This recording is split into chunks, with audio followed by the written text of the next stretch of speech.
પશ્ચિમ કચ્છમાં વીજ કરંટ લાગતા બેના મોત થયાની ઘટના સામે આવી છે, જેમાં પહેલી ઘટનામાં ભુજના માધાપર જૂનાવાસમાં પાણીની મોટરની સ્વિચ ચાલુ કરવા જતા પરિણીત મહિલાનું મોત થયું છે, તો બીજી ઘટનામાં મુદ્રામાં ટ્રક પર કામ કરી રહેલા પરપ્રાંતીય યુવકને ઉપરથી પછાત થતી 11 કેવી લાઇનમાંથી ઝટકો લાગતા તેનું સ્થળ પર જ મોત નીપજ્યું હતું।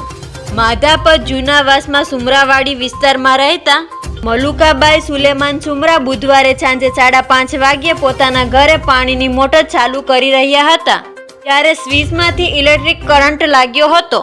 મહિલાને તાત્કાલિક લઈ આવતા જ્યાં હાજર પરના તબીબીએ મૃત જાહેર કર્યા હતા।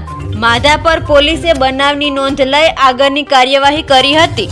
બીજી તરફ મુદ્રા શહેરમાં એલાઇટ કાંટાની બાજુમાં ગુરુવારે સવારે ટ્રકની બોડી પર ચડીને કામ કરી રહેલા રાજસ્થાનના બારમેર જિલ્લાના નજીર ઓસમાન ખાન નામના ખલાસીનો ઉપરથી પછાત થતી 11 કેવી લાઇનને અડી જતા વીજ ચોક લાગતા તેનું ઘટના સ્થળ પર જ મોત નીપજ્યું હતું। મુદ્રા પોલીસે બનાવની જાણવા જોગ નોંધ કરી આગળની તપાસ હાથ ધરી છે।